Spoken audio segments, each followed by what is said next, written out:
porque Deus está ouvindo. Profetize no vale dos ossos secos. Amém? Glória a Deus. Aí eu queria falar rapidinho aqui, amado, sobre aquela pessoa pessimista, né? Sabe como é a pessoa pessimista?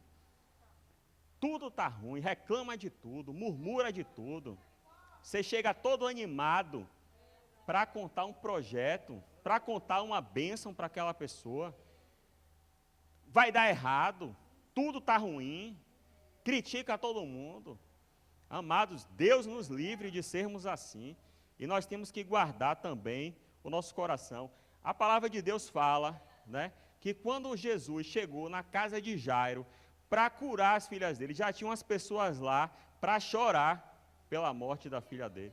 Ele teve que sair, deixar elas lá, só entrou no quarto para orar com Pedro, Tiago e João, para que houvesse um ambiente em que ela pudesse ser curada, né? Que elas temos que ter curado. Amado, eu creio que nós temos que ter uma fé racional. Eu creio que nós temos que ter uma fé racional. Mas creio também que nós temos que ter ser ousados, né? Ousadia do Espírito Santo.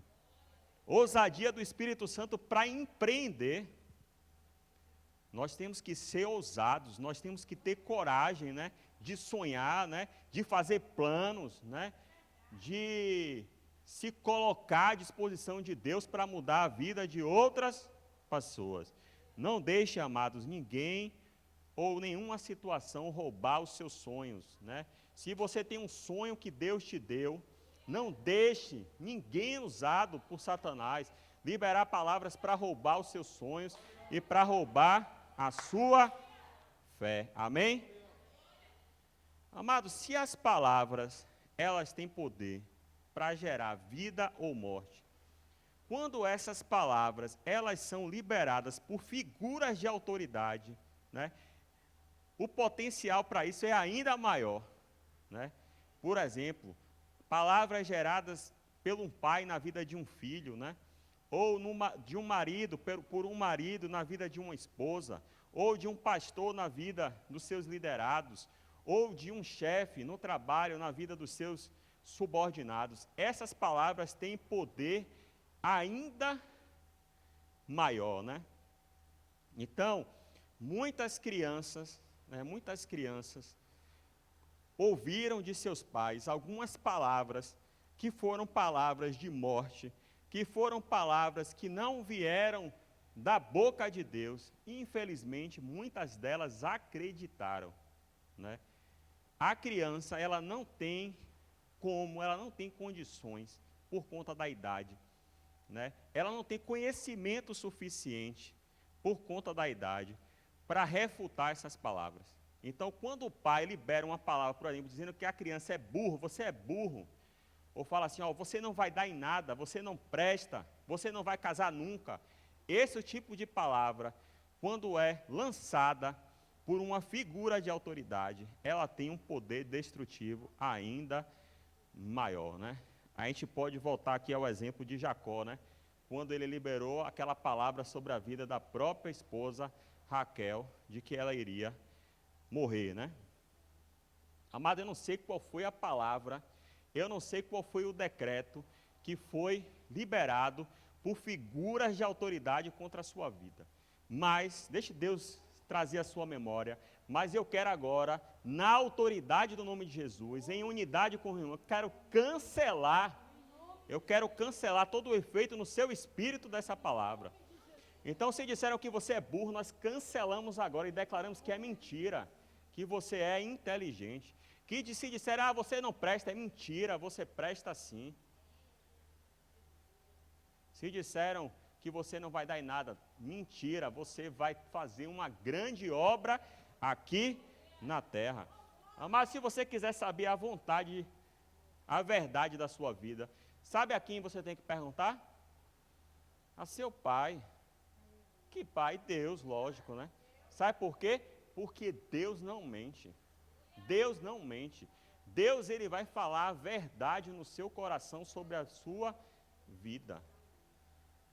Então, se você for buscar Deus, você vai entender a sua verdadeira identidade, que você é filho amado de Deus, criado por Deus com um propósito, para fazer uma grande obra aqui na terra, né?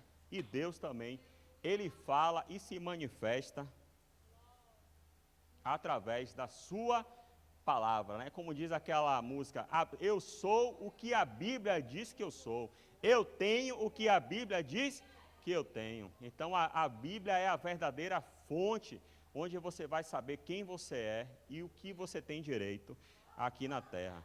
Então, amados, a verdade de Deus é que você é filho amado dele. A verdade de Deus é que você é precioso para ele. Você é preciosa, né? Você é o menino ou a menina do seu pai, né? Deus, ele te ama incondicionalmente. Ele te ama mais do que ninguém te ama, ao ponto de ter enviado e sacrificado o próprio filho para morrer em seu lugar. Mas você não é qualquer um. Você não é qualquer um para estar vivendo de qualquer jeito. Você foi comprado por um alto preço, preço de sangue. Dê valor à sua vida. Deixe Jesus entrar e curar cada uma das suas feridas. Amados, eu perdi a minha mãe quando eu tinha 9 anos de idade. E pense uma mulher boa, uma mulher carinhosa era a minha mãe. Imagine o trauma que isso criou em mim e nos meus irmãos. Eu tenho um irmão e uma irmã. Por ter perdido a nossa mãe tão cedo, uma mulher como ela era, tão educada, ela morreu de câncer. Essa ferida, ela deixou traumas profundos em mim, na minha alma, mas Jesus, ele entrou na minha vida e ele curou essa ferida, ele sarou essa ferida. E sabe por que eu sou curado hoje? Porque eu sei que eu tenho um pai no céu, que é meu pai, que é minha mãe, que é tudo para mim. Então, amados, deixe Jesus entrar na sua vida e cuidar cada uma das suas feridas. Então eu bebia, eu usava drogas e outras coisas, porque eu tinha essa ferida na minha alma, por conta dessa dor, e eu fazia essas coisas para tentar, né, compensar essa ferida, mas nunca conseguia. Então, amados, quando você for curado, aí você vai também perdoar outras pessoas, né? Quando você for curado, você vai procurar outras pessoas para se reconciliar, você vai perdoar essas pessoas que te fizeram mal. Por quê? Porque agora você sabe que você é amado pelo seu pai, né? E se você é pai, amados, preste atenção nas palavras que você vai liberar sobre a vida dos seus filhos, ou mãe, né? Os pais, as figuras de autoridade que estão aqui presentes, os maridos, prestem atenção para que vocês não liberem palavras de morte sobre a vida das pessoas que estão debaixo da sua autoridade. Amados, como a gente fala sobre o poder da palavra, a gente não pode deixar também falar sobre a oração. A oração.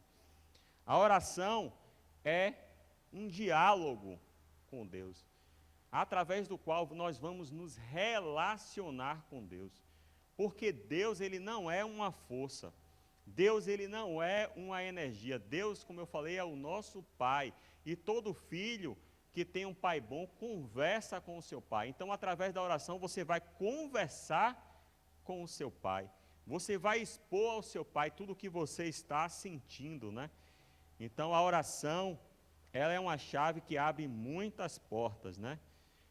Então, por exemplo, se você estiver ansioso com algo, se você estiver preocupado com algo, se algo estiver tirando o seu sono, deixando você nervoso, sem saber o que fazer, sabe qual é a melhor forma de você resolver essa situação? Vá para o colo do seu pai, ore ao seu pai, feche a porta do seu quarto e o seu pai que te vê em secreto te recompensará publicamente. Em Filipenses capítulo 4, versículo 6, olha o que a palavra fala. Não andeis ansiosos por coisa alguma, antes, em tudo, sejam os vossos pedidos conhecidos diante de Deus, pela oração e súplica em ações de graça.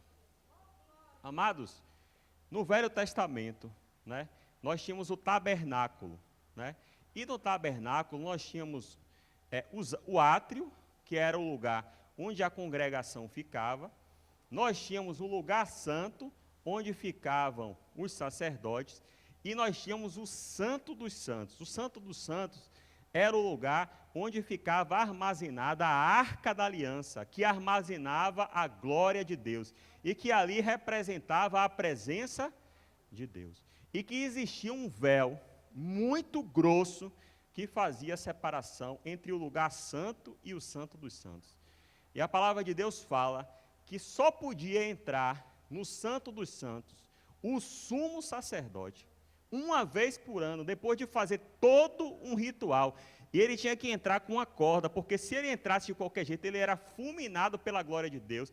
E aí as pessoas tinham que puxar ele pela corda. Mas a palavra de Deus fala que quando Jesus morreu, quando Jesus gritou, está consumado, e entregou o Espírito Pai, o véu que fazia a separação entre Deus e o homem, ele foi rasgado de cima a baixo. Nós fomos reconciliados por Jesus com o nosso Pai, e todos nós temos acesso ao nosso Pai, pelo sangue de Jesus. Nós podemos entrar com ousadia nos Santos dos Santos, para conversar com o nosso Pai. Então, mas esse direito de entrar na presença de Deus para conversar com o seu Pai, foi um direito que Jesus conquistou para nós na cruz, e nós temos que usar esse direito. Entre diante de Deus, converse com o seu Pai, rasgue o seu coração diante dele. Você não precisa marcar horário,